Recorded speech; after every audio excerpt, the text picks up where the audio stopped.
ตามเกณฑ์ของสหประชาชาติประเทศบนโลกใบนี้มีทั้งหมด195ประเทศมี193ประเทศที่เป็นสมาชิกของสหประชาชาติและอีก2ประเทศคือนครรัฐวาติกันและรัฐปาเลสไตน์ถูกจัดเป็นรัฐผู้สังเกตการณ์ที่ไม่ใช่สมาชิกแต่ทั้งนี้ก็ยังมีประเทศหรือดินแดนบางแห่งที่นอกจากจะไม่ปรากฏชื่อประเทศในสหประชาชาติแล้วก็ยังไม่ปรากฏบนแผนที่โลกทั้งที่เป็นดินแดนที่มีประชากรมีวัฒนธรรมมีอัตลักษณ์เฉพาะมีการประกาศเอกราชมีการแต่งตั้งรัฐบาลธงชาติเพลงชาติและแม้แต่มีหนังสือเดินทางเป็นของตนเองนอกจากนี้บางแห่งก็เป็นที่รู้จักกันดีทั่วโลกแต่ถูกมองว่าเป็นรัฐอิสระหรือรัฐที่ประกาศตนเองแต่มีบางประเทศที่ไม่ยอมรับว่าคือประเทศจริงๆและนี่คือเรื่องราวของประเทศที่มีอยู่จริงแต่ในเชิงเปรียบเทียบนับเป็นประเทศที่ไร้ชื่อบนแผนที่โลกครับ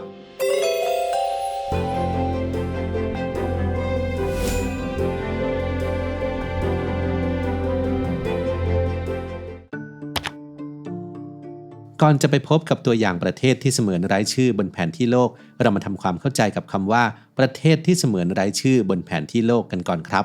คำว่าประเทศที่เสมือนไร้ชื่อบนแผนที่โลกนั้นสามารถตีความได้หลายแบบขึ้นอยู่กับบริบทซึ่งโดยหลักๆแล้วก็จะหมายถึงรัฐที่ไม่มีการรับรองหรือรัฐที่ได้รับการรับรองอย่างจำกัดคือดินแดนที่ประกาศเอกราชและมีรัฐบาลเป็นของตัวเองแต่ว่าไม่ได้รับการยอมรับในระดับสากลจากประเทศส่วนใหญ่ในโลกหรือว่าไม่เป็นสมาชิกของสหประชาชาติซึ่งหมายความว่าประเทศเหล่านี้อาจไม่ปรากฏบนแผนที่โลกส่วนใหญ่ในฐานะประเทศที่เป็นเอกเทศหรืออาจจะมีสถานะที่ยังเป็นข้อถกเถียงอยู่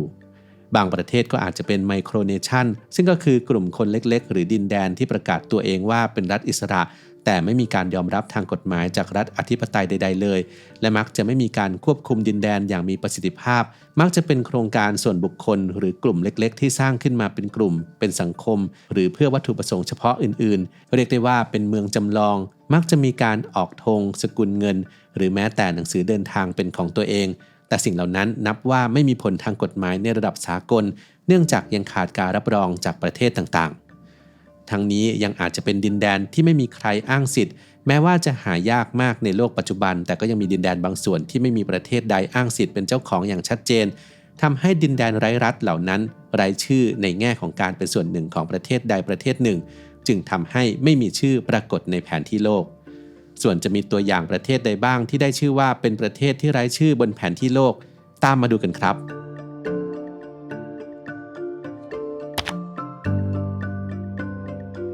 ซีแลนด์ห่างจากชายฝั่งประเทศอังกฤษประมาณ12กิโลเมตรถ้ามองจากภายนอกทุกคนจะคิดว่านี่ก็แค่แท่นเหล็กกลางทะเล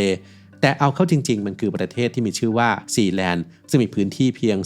0.004 ตารางกิโลเมตรหรือประมาณ 4,000 ตารางเมตรมีประชากรจริงๆแต่อาศัยอยู่เพียงแค่ไม่กี่คนซึ่งในอดีตช่วงสงครามโลกครั้งที่2กองทัพอังกฤษได้ใช้พื้นที่บริเวณนี้เป็นป้อมปราการของกองทัพก่อนที่จะถูกปล่อยทิ้งร้างแล้วก็มีอดีตทหารอังกฤษชื่อแพดดี้รอยเบตเข้ามายึดครองพร้อมประกาศเป็นดินแดนของตนเองเป็นอิสระจากสหราชอาณาจักรเป็นรัฐอิสระในปี 1967 และมีการแต่งตั้งตัวเองเป็นกษัตริย์มีคณะรัฐมนตรีพร้อมกับมีธงชาติมีสกุลเงินสแตมป์หรือแม้แต่ทีมฟุตบอลและในปัจจุบันยังมีเว็บไซต์อย่างเป็นทางการของประเทศเปิดให้ผู้คนซื้อบรรดาศักดิ์เช่นลอร์ดหรือเลดี้เพื่อสนับสนุนประเทศซีแลนด์อยู่สำหรับคนไทยท่านใดอยากจะเป็นประชากรประเทศจำลองแห่งนี้ก็สามารถไปลงทะเบียนพร้อมรับบัตรประชาชนในราคา300กว่าบาทครับเรียกได้ว่าซีแลนด์เป็นประเทศจำลองที่มีชื่อเสียงซึ่งเคยได้รับการบันทึกใน Guinness World Record ว่าเป็นประเทศที่เล็กที่สุดในโลกอย่างไรก็ตามซีแลนด์ไม่ได้รับการรับรองสถานะเป็นประเทศอย่างเป็นทางการจากรัฐบาลใดในโลกจึงจัดอยู่ในประเภทประเทศจำลองหรือไมโครเนชั่นเท่านั้นครับ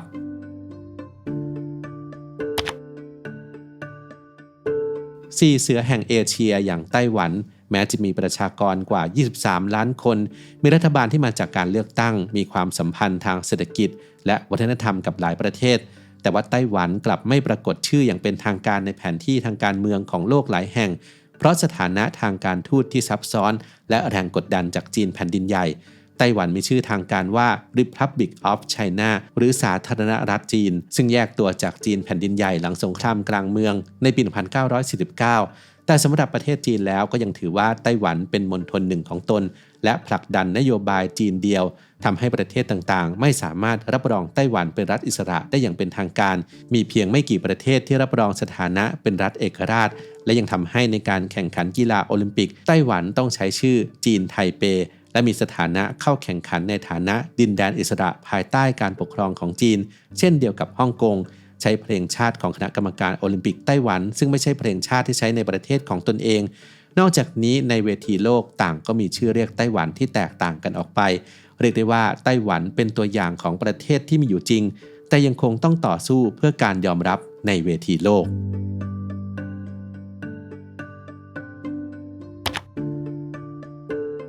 โมลอสเซียเป็นประเทศเล็กๆที่ตั้งอยู่กลางทะเลทรายในรัฐเนวาดาสหรัฐอเมริกาไม่ได้เป็นประเทศที่ได้รับการยอมรับในระดับสากลแต่มีประธานาธิบดีเควินบอร์เป็นผู้นำและเป็นประเทศที่มีพื้นที่จำกัดอยู่ภายในรั้วบ้านเพียง20กว่าไร่รวมถึงมีประชากรเพียงไม่กี่สิบคนมีสัตว์ประจำชาติคือม้ามัสแตงและนกกระทาทะเลทรายมีต้นไม้ประจำชาติคือต้นจูนิเปอร์สามัญและต้นบรัช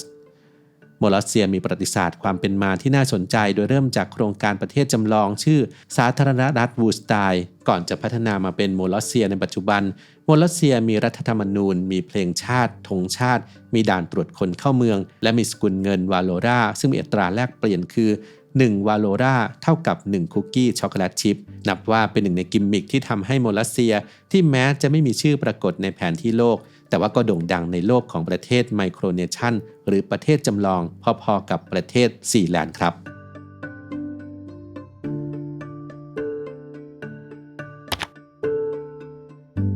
คสว.ต้องบอกว่าชื่อนี้สะกดถูกต้องตามข้อมูลของกระทรวงการต่างประเทศนะครับคสว.นั้นเป็นดินแดนในคาบสมุทรบอลข่านมีประชากรราว 1.9 ล้านคนที่ส่วนใหญ่เป็นชาวแอลเบเนียได้รับการประกาศเอกราชจากเซอร์เบียในปี 2008 และได้รับการยอมรับจากประเทศส่วนใหญ่ในโลกกว่า 100 ประเทศรวมถึงประเทศไทยสหรัฐอเมริกาและประเทศในยุโรปตะวันตกแต่เซอร์เบียนั้นก็ยังคงถือว่าคสว.เป็นหนึ่งในจังหวัดของตนเองนอกจากนี้ประเทศมหาอำนาจอย่างรัสเซียและจีนก็ยังไม่ยอมรับในเอกราชของคสว.เช่นกันเรียกได้ว่าคสว.แม้จะมีรัฐบาลของตนเองตามระบบรัฐสภาและมีองค์ประกอบครบตามอนุสัญญามอนเตวิเดโอและแม้จะไม่ใช่ประเทศสมาชิกยูโรโซนแต่ก็มีสกุลเงินยูโรเป็นสกุลเงินหลักแต่เนื่องจากยังไม่ได้เป็นสมาชิกของสหประชาชาติและมีหลายประเทศที่ไม่รับรองเอกราชแผนที่โลกบางฉบับจึงละชื่อคสว.หรือแสดงไว้ในลักษณะคสว.เซอร์เบียคสว.จึงเป็นประเทศที่บางแผนที่ไม่แสดง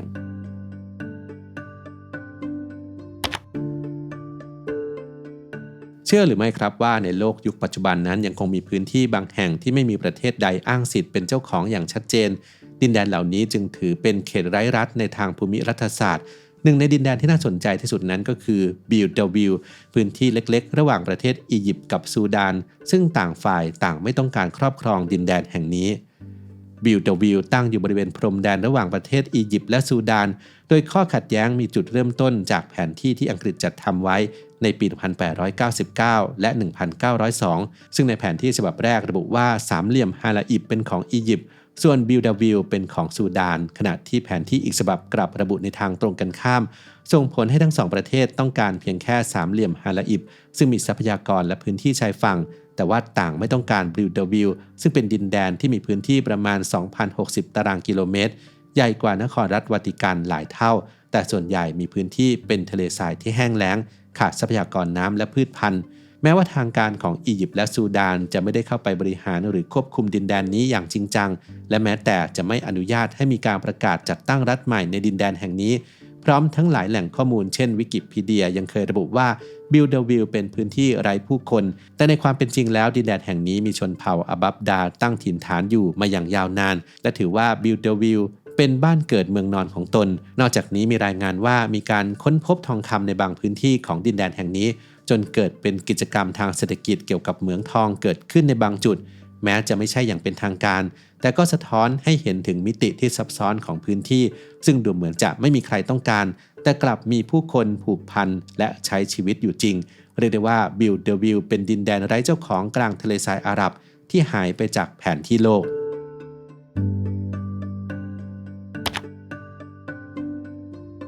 ปาเลสไตน์แม้จะมีธงชาติเพลงชาติรัฐบาลของตัวเองและมีทุกอย่างที่ประเทศหนึ่งนั้นควรจะมีแต่ปาเลสไตน์ก็ยังไม่ได้รับสถานะเป็นประเทศเต็มตัวจึงยังไม่ปรากฏบนแผนที่โลกของสหประชาชาติอย่างเป็นทางการปัจจุบันปาเลสไตน์มีสถานะเป็นรัฐผู้สังเกตการณ์ที่ไม่ใช่สมาชิกในสหประชาชาติเช่นเดียวกับนครรัฐวาติกันแต่ในสถานะนี้เปิดทางให้ปาเลสไตน์มีสิทธิพูดในที่ประชุมใหญ่ของสหประชาชาติแต่ไม่มีสิทธิ์ออกเสียงหรือลงมติในประเด็นสำคัญทั้งนี้หากย้อนไปในอดีตแผ่นดินปาเลสไตน์คือพื้นที่สำคัญในตะวันออกกลางที่มีประวัติศาสตร์มาอย่างยาวนานมีหลากหลายชนชาติเข้ามาปกครองและอาศัยอยู่และเคยอยู่ภายใต้การปกครองของอังกฤษในช่วงหลังสงครามโลกครั้งที่1จุดเปลี่ยนสำคัญเกิดขึ้นหลังจากสงครามโลกครั้งที่2เมื่อชาวยิวจำนวนมากได้อพยพเข้ามาและจัดตั้งประเทศอิสราเอลขึ้นในส่วนหนึ่งของดินแดนแห่งนี้ด้วยการสนับสนุนจากนานาชาติขณะที่ชาวปาเลสไตน์ที่อยู่ในพื้นที่เดิมก็ได้พยายามประกาศรัฐของตนเองผลที่ตามมาก็คือความขัดแย้งการแบ่งแยกและสงครามที่ดำเนินมาอย่างยาวนานมาจนถึงปัจจุบันแม้ว่าหลายประเทศรวมถึงบางองค์กรระหว่างประเทศจะรับรองปาเลสไตน์ว่าเป็นรัฐเอกราชแต่ก็ยังมีหลายประเทศที่ไม่ให้การรับรองโดยเฉพาะชาติที่เป็นพันธมิตรกับอิสราเอลเช่นสหรัฐอเมริกาซึ่งก็ส่งผลให้ปาเลสไตน์ยังไม่ได้รับการรับรองให้เป็นสมาชิกเต็มรูปแบบของสหประชาชาติและไม่ปรากฏในหลายแผนที่โลกในฐานะประเทศอย่างเป็นทางการด้วยประเด็นทางการเมืองระหว่างประเทศที่ซับซ้อนซึ่งยังคงหาทางออกไม่ได้จนถึงปัจจุบันนี้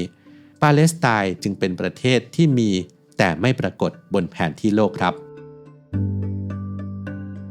ทั้งหมดนี้สะท้อนให้เห็นว่าดินแดนบางแห่งถูกสร้างขึ้นมาตามความใฝ่ฝันและบางดินแดนก็มีทุกอย่างที่ประเทศหนึ่งพึงมีแต่โลกก็ลังเลที่จะเชื่อว่าเป็นประเทศจริงๆทำให้พวกเขาไม่มีที่นั่งในเวทีโลกทั้งนี้ไม่ว่าจะเรียกแผ่นดินนั้นว่ารัฐดินแดนหรือประเทศจำลองและต่อให้ไม่มีชื่อปรากฏอยู่ในแผนที่โลกฉบับทางการแต่แผ่นดินเหล่านั้นก็คือประเทศบ้านเกิดเมืองนอนของพวกเขาสำหรับคนที่ต้องตื่นเช้าทำงานหนักเจอกับความกดดันจนร่างกายเริ่มล้าผมมีสิ่งดีๆมาแนะนำครับนี่เลย Dip CBD ตัวช่วยที่ทำให้การนอนของผมดีขึ้นมากเขาช่วยทั้งเรื่องของความผ่อนคลายลดปวดเมื่อยและทำให้หลับลึกจริงๆครับบอกเลยว่าเป็นสิ่งที่ต้องพกติดกระเป๋าในช่วงนี้เลยใครอยากสนับสนุนผมลองสั่งไปใช้ดูครับสั่งง่ายๆแค่แอดไลน์สแกน QR Code นี้หรือจิ้มลิงก์ใต้คลิปได้เลยครับ